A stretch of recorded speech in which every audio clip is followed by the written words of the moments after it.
Field marshal سید آصم منیر کی زیر صدارت 275ویں کور کمانڈرز کانفرنس معرکہ حق کا یادگار سال مکمل ہونے پر قوم اور مسلح افواج کو مبارکباد، اہم سنگ میل قرار دیا اور خطاب میں کہا کہ معرکہ حق قومی اتحاد، اجتماعی عزم اور پاکستان کی خود مختاری کی ہر قیمت پر تحفظ کے غیر متزلزل عہد کی عکاسی کرتا ہے۔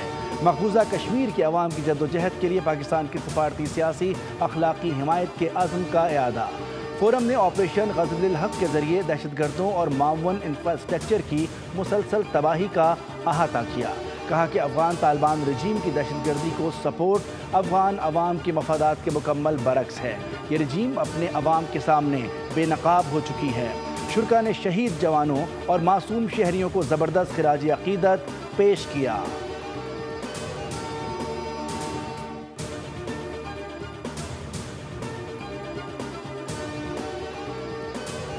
متحدہ عرب امارات پر پھر میزائل اور ڈرون حملے۔ اماراتی وزارت دفاع کی جانب سے کہا گیا ہے کہ فضائی دفاعی نظام ایران کی جانب سے فائر کیے گئے میزائل اور ڈرون سے نمٹ رہا ہے۔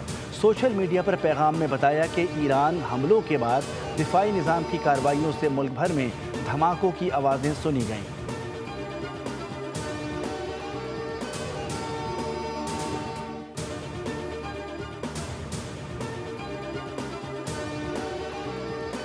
ایران نے فجیرہ پر حملے کی ذمہ داری امریکہ پر ڈال دی۔ ایرانی سرکاری میڈیا کے مطابق خاتم الانبیاء ہیڈ کوارٹر کے ترجمان ابراہیم ذوالفقاری نے واضح کیا کہ واقعہ امریکی فوجی مہم جوئی کے باعث پیش آیا۔ امریکہ ابنائے حرمت میں غیر قانونی گزرگاہ بنانے کی کوشش کر رہا تھا۔ متحدہ عرب امارات کے خلاف کارروائی جوابی رد عمل تھا۔ مزید حملے ہوئے تو بمباری سے دریغ نہیں کریں گے۔ وزیر خارجہ عباس عراقچی نے کہا ہے کہ امریکہ نے خلیج فارس میں ایران کے 2 اہم جزیروں پر حملے متحدہ عرب امارات کی سرزمین سے کیے۔ ایرانی اسپیکر باقر قالیباف نے کہا کہ امریکہ اور اتحادیوں نے جنگ بندی کی خلاف ورزی کی۔ آبنہ حرمت پر امریکہ پریشان ہے، ایران نے تو ابھی آغاز بھی نہیں کیا۔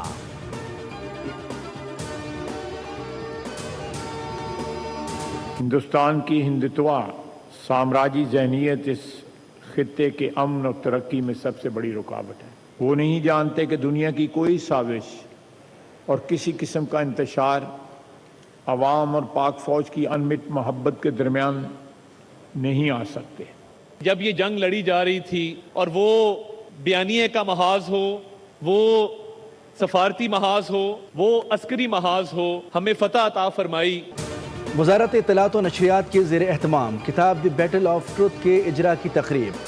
وزیر دفاع خواجہ آصف نے خطاب میں کہا کہ تاریخ اس بات کی گواہ ہے کہ پاکستان پر ہمیشہ جنگیں مسلط کی گئیں اور پاکستان نے امن کے لیے کردار ادا کیا۔ بدقسمتی سے ایسے ہمسائے سے واسطہ پڑا جو پاکستان کی خود مختاری تسلیم نہیں کرتا۔ وزیر اطلاعات عطا تارڑ نے کہا کہ معرکہ حق میں ہم حق اور سچ پر تھے۔ میڈیا اور سوشل میڈیا نے اس جنگ میں بھرپور ساتھ دیا۔ لیفٹیننٹ جنرل ریٹائر عامر ریاض نے کہا کہ بھارت کے خلاف پاکستان کو تاریخی کامیابی نصیب ہوئی۔ آج پاکستان مضبوط ریاست کے طور پر کھڑا ہے۔ تقریب سے نفیسہ شاہ، پلوشہ خان، زارین مکسی نے بھی خطاب کیا۔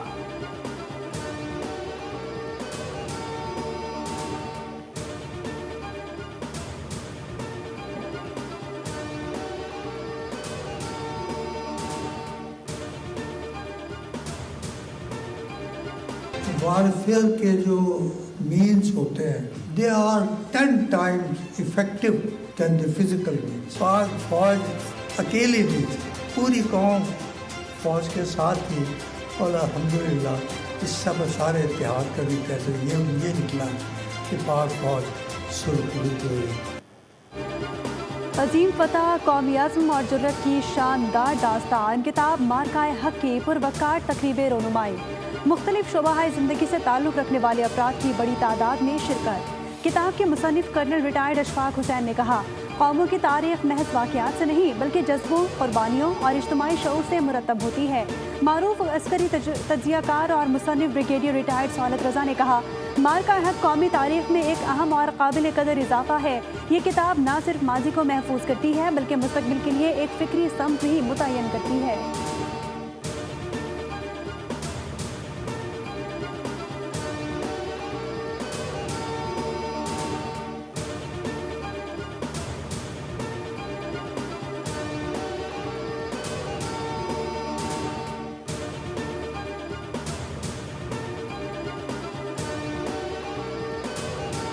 بھارت میں بغیر تحقیقات تو ایک لمحے کے تعامل کے بغیر ہندوستان نے اس واقعہ کے بعد پاکستان پر فنگر پوائنٹ کر دی. شیئر کریں دنیا کے ساتھ, بتائیں کہ اس بنیاد پر ہم یہ الزام لگا رہے ہیں, یا آپ کے پاس کوئی کانکریٹ ایویڈنس ہے جو آپ دنیا کے سامنے لے کر آئیں. بھارت نے بغیر تحقیقات پہلگام واقعے کا الزام پاکستان پر لگایا. بھارت پہلگام واقعے کی آڑ میں پاکستان پر حملہ آور ہوا. بھارت کی طرف سے سویلین اہداف کو نشانہ بنایا گیا. اسپیکر پنجاب اسمبلی ملک احمد خان کی لاہور میں پریس کانفرنس, کہا کہ وزیر اعظم نے بھارت کو پہلگام واقعے کی غیر جانبدارانہ تحقیقات کی پیشکش کی. بھارت نے وزیر اعظم کی پیشکش کا جواب دینے کے بجائے حملہ کر دیا.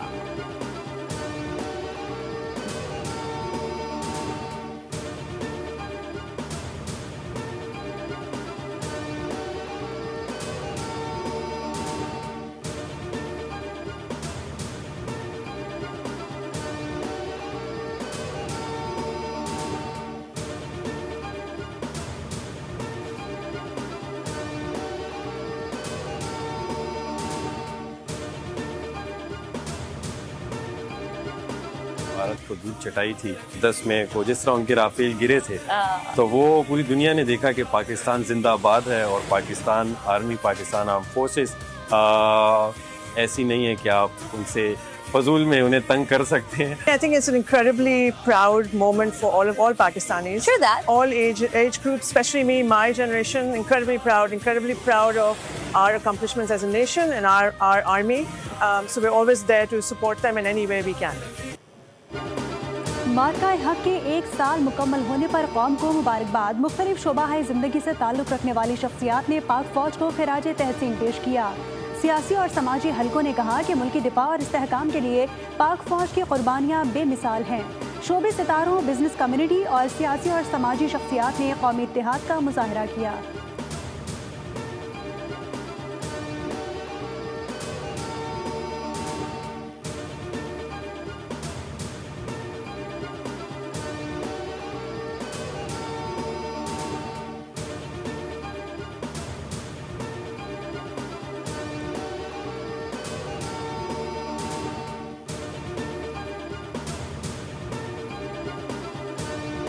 They don't control the strait. Iran is the clear aggressor. 2 U.S. commercial ships, along with American destroyers, have already safely transited the strait, showing the lane is clear.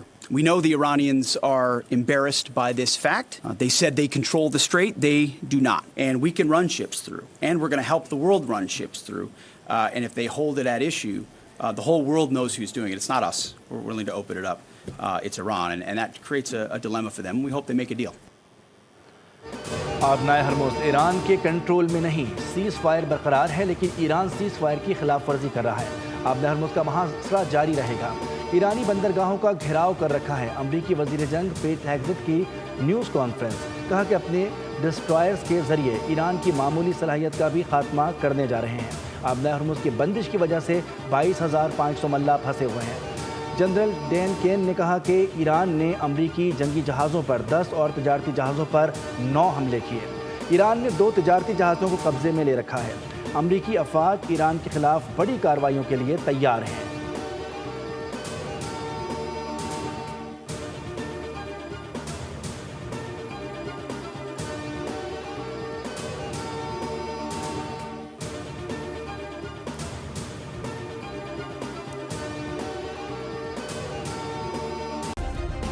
Subscribe کریں اور بیل دبائیں تاکہ کوئی خبر رہ نہ جائے.